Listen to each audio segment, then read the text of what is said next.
Welcome to Behavioral Health Today, a podcast brought to you by the Triad Network.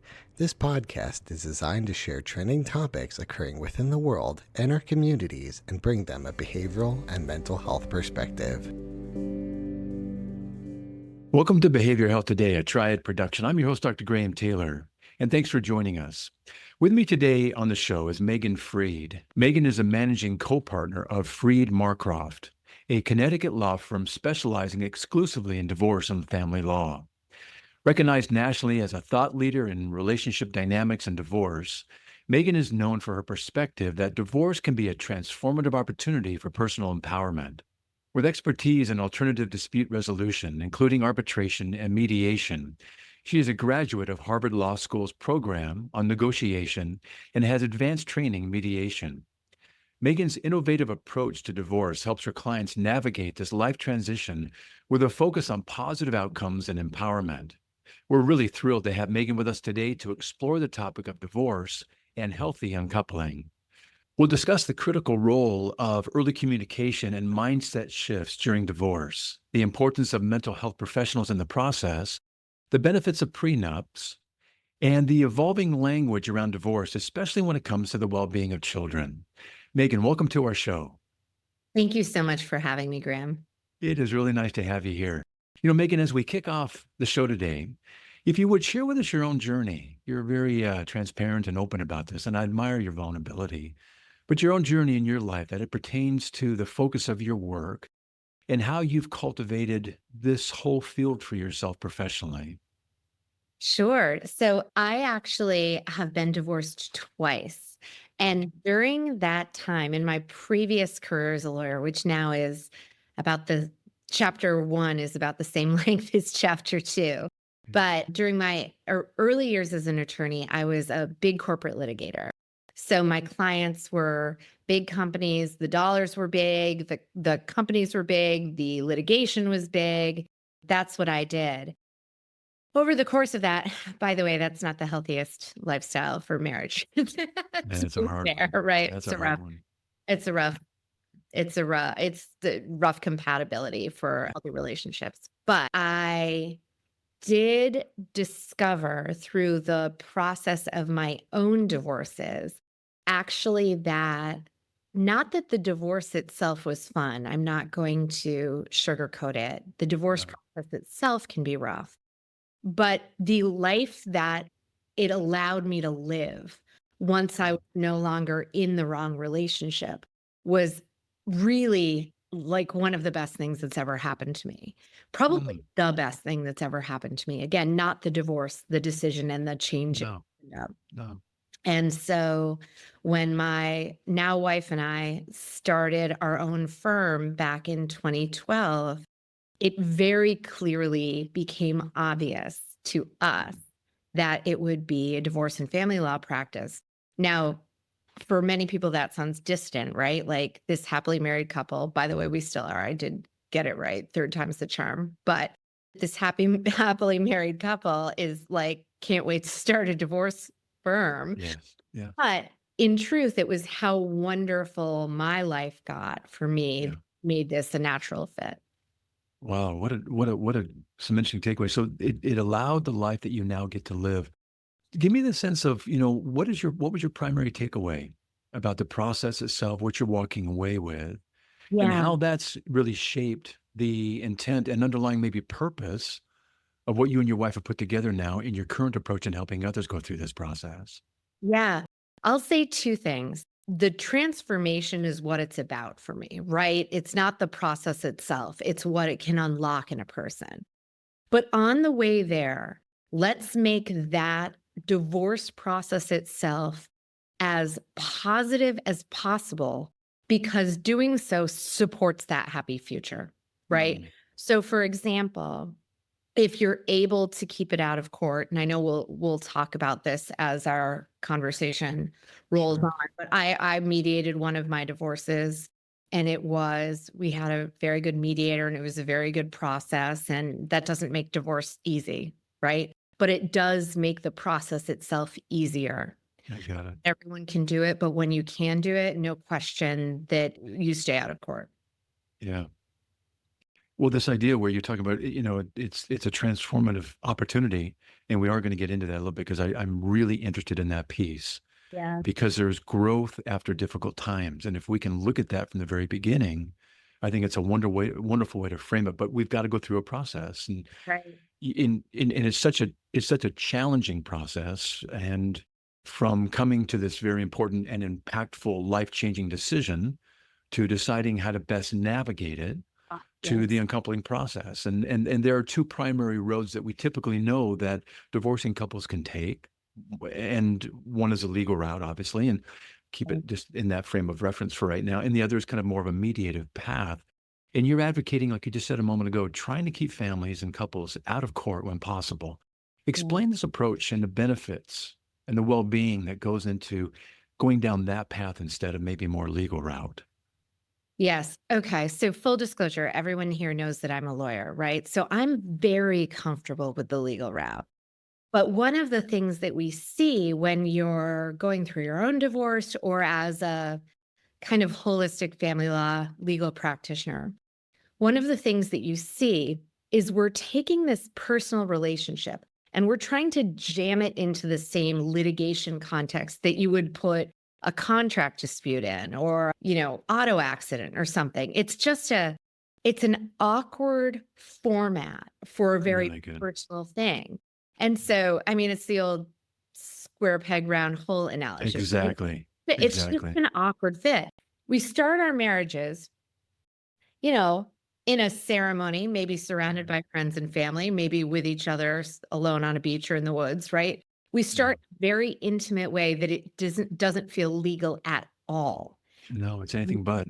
end it, right? There's no reception, dancing, and gifts, right? It's a No. courtroom. So the more you can honor the fact that this relationship is a personal thing and a marriage is a legal concept, and there's a lot of like really important push and pulls that can set you up for life, legalities that you're faced with navigating. It's a creature of both things. And Yeah. so the best way to handle it is to try and keep it out of court, but with the benefit of professionals that understand all of this. So mental health professionals, lawyers, right? Yes. Financial folks, all the people that know their piece in the divorce context and can honor the relationship that was and set both partners up for a future where they're happy, healthy, safe. What a great way, Megan, truly, to help us understand something so very key that I don't think we maybe fully appreciate. I know it, I kind of knew it, but I never thought about the way you just mentioned. We start out relationally, we Yeah. start out hopefully, and we start out expectantly. Yeah. And we take something that was relational in nature, which is a lovely thing, and we're created as relational beings. And Mhm. then when things aren't working, we go to something that can be very hurtful. That can be very going down the legal, law-based route solely. And although marriage is a legal agreement as well, and it has a legal piece at the beginning, it's still relationally driven. What you're Right. saying here is if we can keep the relational piece of it intact, even though we're coming apart and uncoupling, there can be something that can be less damaging, maybe even growth oriented and transformative. That, and if we try and take the divorce process and stuff this into a legal, a kind of legal framework, it is a square peg round hole and inherently going to be a hurtful process. That's right. And I think one of the things that people don't realize is that the legal process isn't designed to take into account No, of the it's not. things that matter the most to us, right? So Yeah.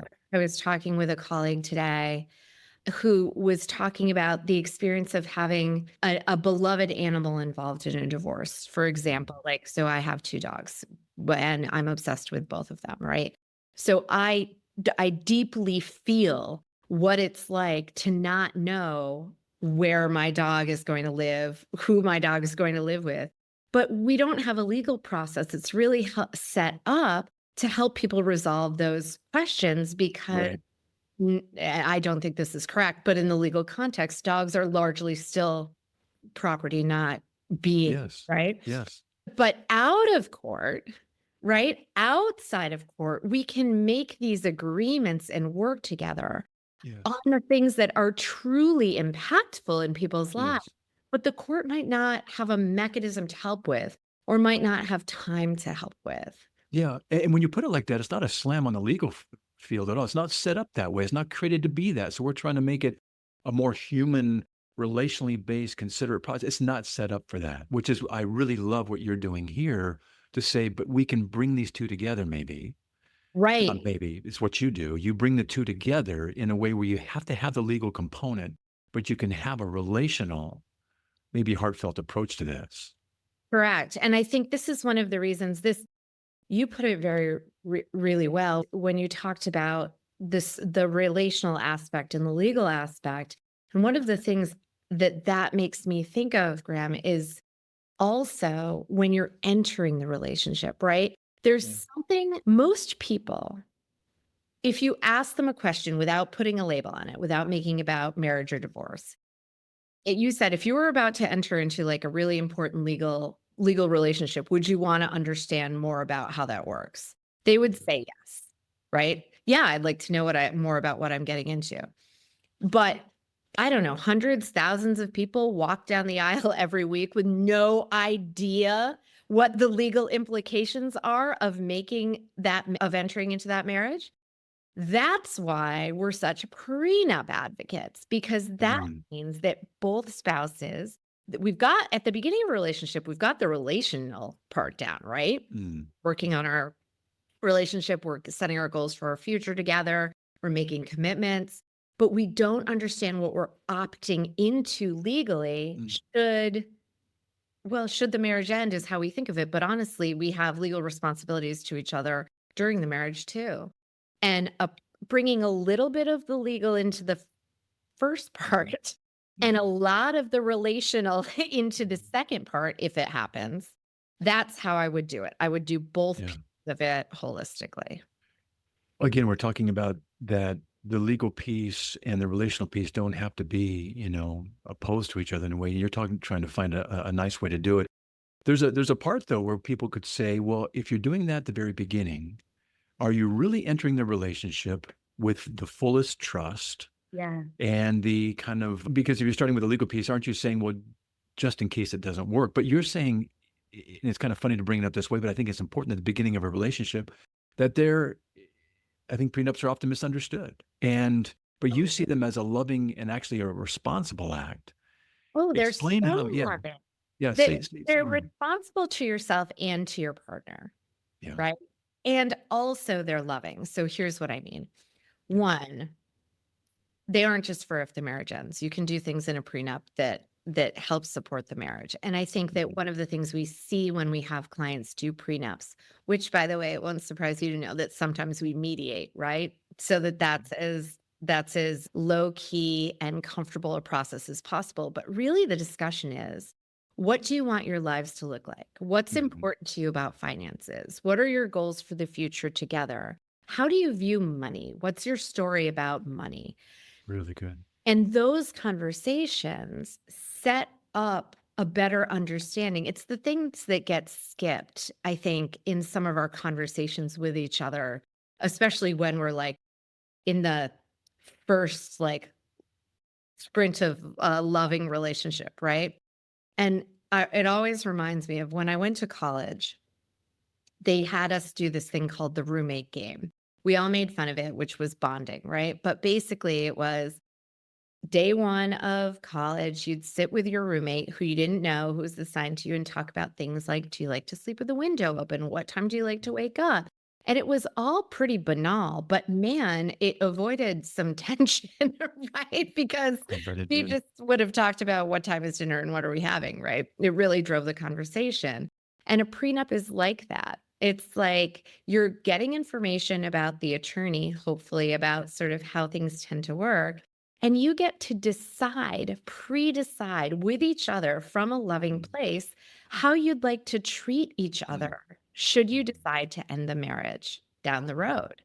It sets up a stronger marriage because it educates you about how things work, sets up a stronger marriage because you have the conversation with your partner, but also how empowering to get to decide. One of my favorite prenup stories is actually a really sad prenup story. And it was a circumstance where someone became disabled in the course of the marriage. And a divorce wound up being something that would be very supportive of the disabled spouse. And they had a prenup in place that made them both know that if this disability, there was some suggestion that this might happen. They both knew that they were both going to be taken care of in the way that was most loving should the marriage end. Marriages end for all sorts of reasons. Mhm. So it's just a wonderful way to have a conversation. And I think by skipping this step, we cheat ourselves out of getting to have control over our futures and continuing to demonstrate love to our partner, even if the marriage ends. Yeah. Well, this explanation I really appreciate. I hadn't really thought about it in the terms that you're describing, and how would this intent and these types of conversations and one's own personal, introspection around what does money mean and what do we really want? How can I love you with it? And vice Right. versa. What a wonderful way to come at it. And maybe set one of the cornerstones in marriage up from the very beginning with this perspective and appreciation for one another in that loving way. If, people are on the other end now, and Yeah. they are going to be coming apart. In your experience on this side of it, what are some of the key signs and what do you help people foster around healthy uncoupling? And how can maybe couples identify these signs early in the process and work towards those? Okay. So one of the things that I see, there's actually an intermediary step where usually we have, I'm going to borrow a term of art from from your discipline, tend to have a leaning in spouse and a leaning out spouse, right? So someone, very rarely are two people wake up the same moment and they've decided Mhm. that like this relationship is complete. Usually one person is ahead of the other. And those are different roles to be in when you're in the divorce process. And what that means is usually there is a conversation or conversations, or there's the avoidance of those conversations. Mhm. An openness to discuss the issues in a relationship. One, ideally, an openness to having help from a mental health professional to work through whether or not it makes sense to work on the relationship or figure out how to amicably part. The more people are respecting each other despite the discomfort in sharing this news earlier on, the more likely they are to have an amicable process. So that's where I'd put the first thing. We'll be right back after word from our sponsor. Are you preparing for a licensure exam in psychology, social work, marriage and family therapy, counseling, or behavioral analysis? AATBS is here to help. We have been supporting behavioral and mental health students to prepare for their licensure exams for more than 45 years, working with over 1 million students to succeed on test day and move on to the next step in their career. With products ranging from comprehensive courses to quiz banks and delivered live online, self-study online, and in print, AATBS has test prep solutions that meet every student's needs and learning styles. Visit us today at aatbs.com. That's aatbs.com and use promo code BHT15 to save 15% off your next purchase.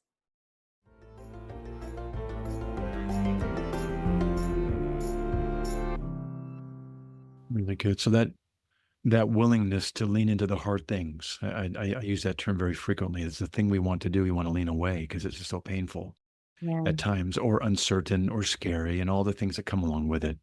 But if we Yeah. can lean into it, one of the healthier signs is to lean into it with an openness and being willing to talk, kind of proactive in the communication piece. And if necessary, bring somebody around, maybe a mental health professional, mediator like yourself, that allows us to have an arena to sit with the harder conversations, maybe help us kind of be prodded gently and nudged gently into having the right kinds of conversations. Right.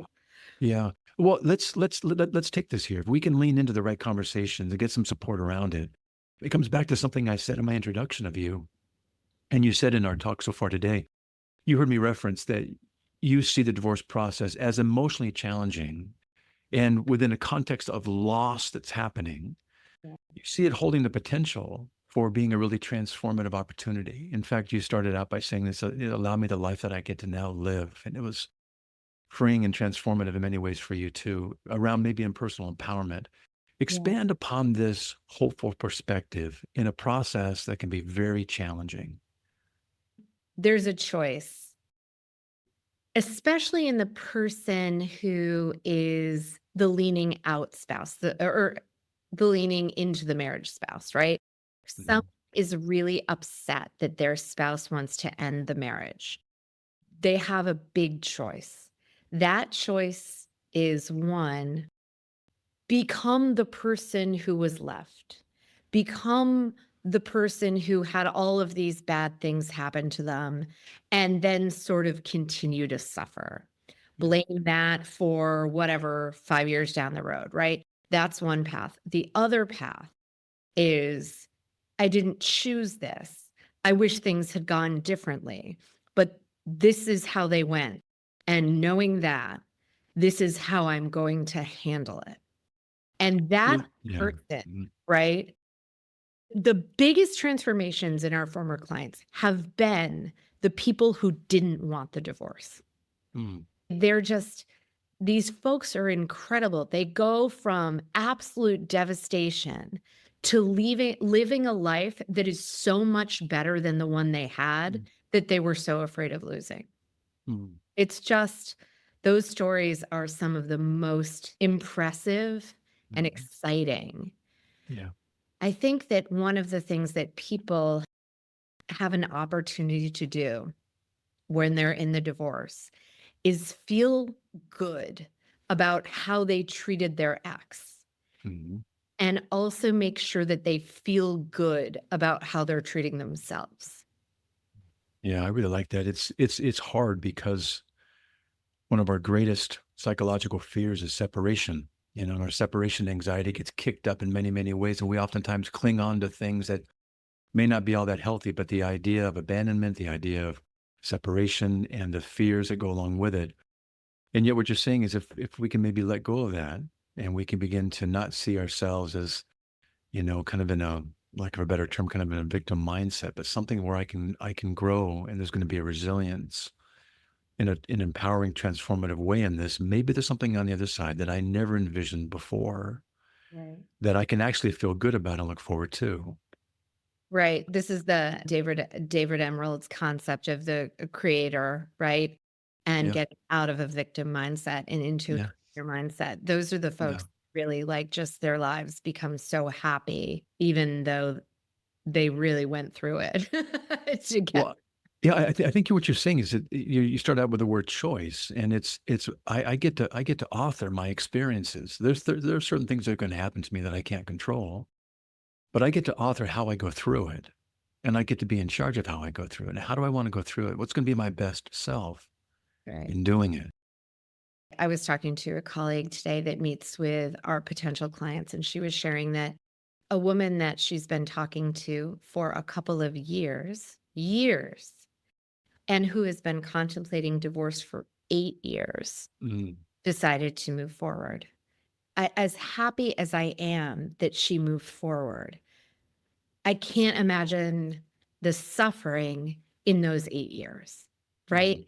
So some of this is helping people Yeah. work through the process Mhm. of deciding what to do earlier Mhm. and with the right professionals and support so that they Mhm. can make a decision Right. and relax. Yeah. Yeah. And I see that's where you and those you work with from a mental health perspective, but you coming alongside them and helping them go through a process, but not have to suffer unnecessarily for a prolonged period of time. You're going to come to this place most likely if you do the right work. Right. But if we can do it in a facilitated way, if we can do it in an intentional way, maybe it doesn't last as long, and maybe your best self gets to be experienced sooner rather than later. Right. Yeah. How about those times though, Megan, when as a divorce lawyer, mediator, you're not necessarily aiming at the typical kind of mediator idea, 50-50 split, if you will. What does your approach, look like when you have to address it in that way?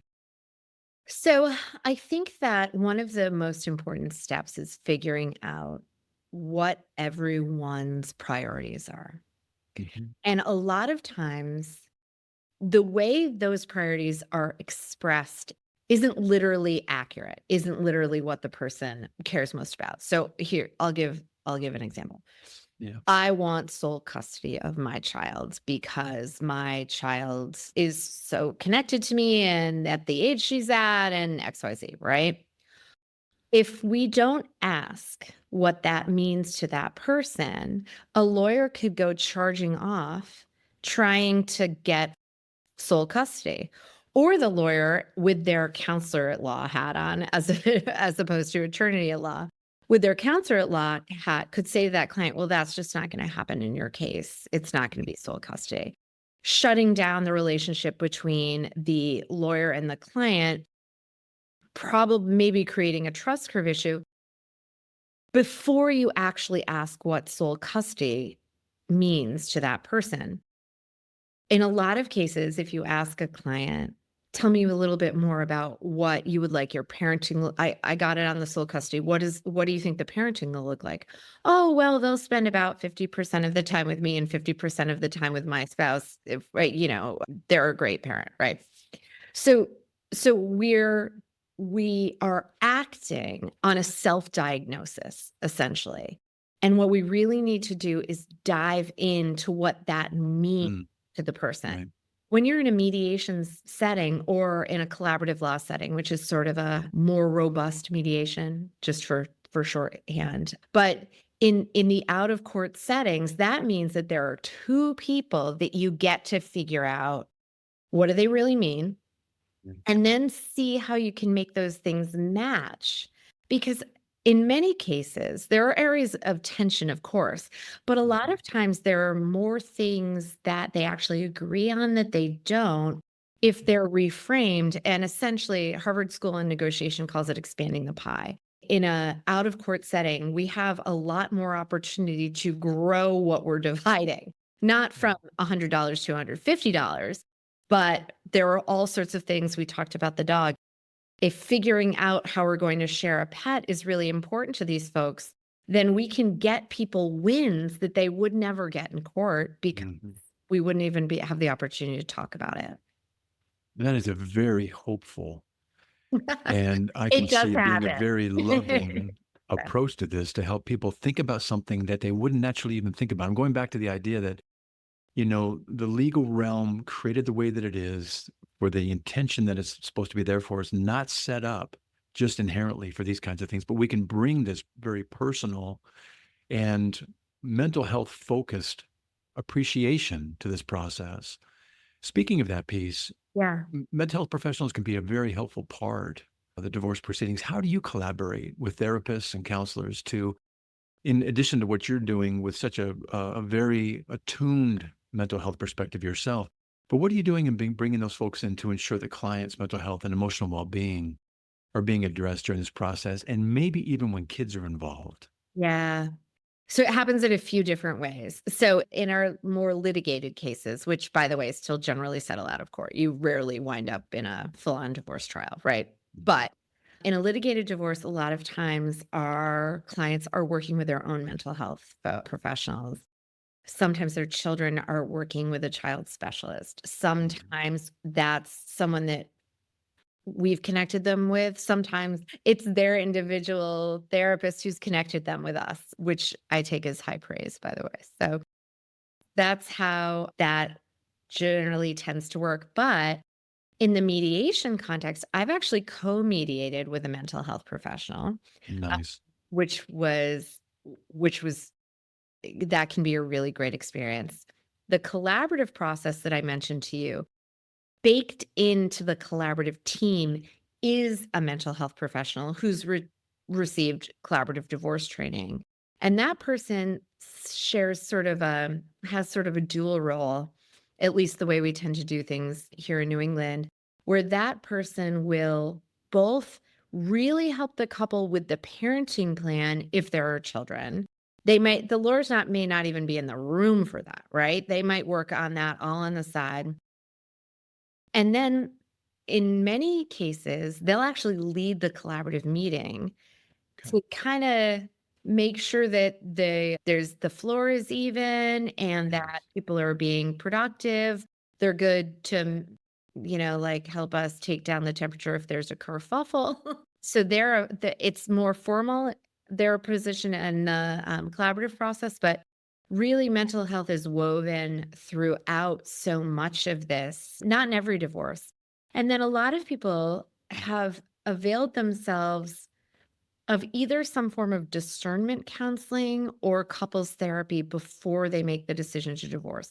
Now, again, if they've done all that, that means they're probably in an out of court process, right? That those folks tend to have the most amicable divorces because they've been talking to each other the whole time. Well, I love that collaboration. What great outcomes I could see you folks having by ensuring that, yes, the legal piece is going to be taken care of, and we're going to address that in right ways. But we want people to come out of this. Again, I think what you're saying here, this allows the foundation for a transformative process to start early, Right. and for the emotional and relational health of each person to be better taken care of and nurtured in the process. And I've listened really close to what you're saying. You choose your words very intentionally, and it's a really wonderful thing to listen to, because we think about a divorce process and a lot of words come to us right away, custody and visitation and, And all these things that kind of have an edge to them, and have attached to them a lot of probably negative stories and outcomes. But win-lose, right? it is a win-lose. And what you're talking about here is the importance of language. And just staying with those two words for a second, moving away maybe from words like custody or visitation, and maybe moving in favor, particularly with kids, obviously, around the idea of parenting. What are you encouraging folks, and maybe those listening too, to appreciate about the importance of words, particularly around children? I think that the concept of custody and visitation, that's the Hmm. classic context. And all 50 states are really starting to move away from that terminology when possible, towards things like what's the parenting plan. The notion of for a kid with two functional healthy parents, right? That's what we're Hmm. talking about. Sole custody Yes. happens when we really only have one parent who can parent. But assuming we have two parents that can parent, well, you don't visit your own kid. You parent your own kid, right? You You're don't not an do attraction that I'm visitation going to go with pee. my child, right? Right. It's my child. And so the goal is to have children have a really robust relationship with You bet. those individuals who Yeah. both are parents and so both parent. Really good. Really good. Yeah. Excellent. You're talking about how maybe over the years the divorce process has begun to change some, Mm. and including language and things that kind of insulate us from going down a more prickly and pokey road that can leave some real damage in place. What are some of the common misperceptions that folks might still have about the divorce process today, Megan? Oh gosh, I feel like there are more than there used to be, honestly, Graham. I think one of the problems that we have is one of my colleagues at our firm, Freed Marcroft, calls it attorney Google, right? So the amount of inaccurate information that's out there, the amount of accurate information that's out there that gets misinterpreted, the information from, you know, Washington State as applied to Massachusetts or some Yes. other jurisdiction. It's just there's a tremendous misconception about Mhm. how this works. Things like the mom gets more time, things like you get 50% of everything, I mean, there are all of these myths. And the best advice that I can give people is get with an attorney who's Mhm. really experienced Mhm. where you live and get the real skinny on Got it it. Yeah. before you drive yourself Yeah. crazy trying to do your own knee surgery, You right? bet. Learn, and having the information, even if it's not what you wanted to hear, is so much better. I have folks that have been avoiding filing for divorce because of an untrue belief about how the process will work. Sure. So it's really important to figure out what it actually is so that you Yeah. can make decisions on how to best move forward for yourself and your family. Yeah. When I have a podcast like this and I have someone as clear and articulate and experienced and trained and so compassionate the way that you are, I think about ways that they're giving to the profession. Do you do training on your approach? Do you doing workshops, training for other lawyers and mental health professionals in what you do? That's really nice of you to ask and say thank you. I do a lot of continuing legal education for lawyers, but one of the things I focused on the most is hiring and training our internal team. So Oh, nice. we're able to consistently share this message. But yes, I do love to do legal education. And also, I'm pretty, my little side thing is that I'm very active on LinkedIn in sharing this in this sort of, what did Twitter used to be, like 40 characters or something? This micro doses of my view of the way all of this should work. Yeah, outstanding. Well, talking about the trainings and the LinkedIn piece, I would love for our listeners to be able to follow up with you after our show today. Would you give us some ways to do so, please? Absolutely. So I mentioned LinkedIn. So I'm Yes. Meghan Freed on LinkedIn. And then our firm is Freed Marcroft, and I am a very active writer. So there's always new content on our website, which is freedmarcroft.com. Very good. Well, Megan, it's been great to have you on the show today. Thank you so much for what you're doing, the way you help folks go through what can be one of the most difficult times in life, but there's hope around what you're saying here. You started off by saying what you went through allowed you a life that you now get to live. And that's a very hopeful piece. And I appreciate your vulnerability and transparency in starting our show off that way and saying life can be very good, even if we have to say goodbye to something that we thought at the beginning could maybe last forever. Not everything lasts forever. And if it can't, let's make sure that we don't go into the next season of our lives unnecessarily broken or damaged or victimized in our own minds. But it can be very, very different, empowered and transformed, and something to be lived in a very expectant way there too. So thank you so much for being on the show today. It's been great to have you, and we look forward to having you back sometime. Love that. Thank you, Graham. That'd be great. Thanks again. I also want to thank you, our listeners, for dropping by and joining Megan and me today. It's always great to have you with us. By the way, we'd love your help. Would you consider leaving us a review and sharing the podcast with a friend? By spreading the word, you help us grow and reach more people, allowing others to discover the valuable insights shared in each episode. And thanks for being such an important part of the Behavioral Health Today community. Regarding our episode today, I want to remind you that it and its resources and all of our other episodes can be found on our webpage at triadhq.com/BHT. Thanks again for being with us on the show, and we'll look forward to having you back with us next time on Behavioral Health Today. We appreciate all the support from our community, and if you like our show, one of the best ways you can support it is by giving us a 5-star rating and leaving a review. Behavioral Health Today is a podcast part of the Triad Behavioral Health Network, all rights reserved.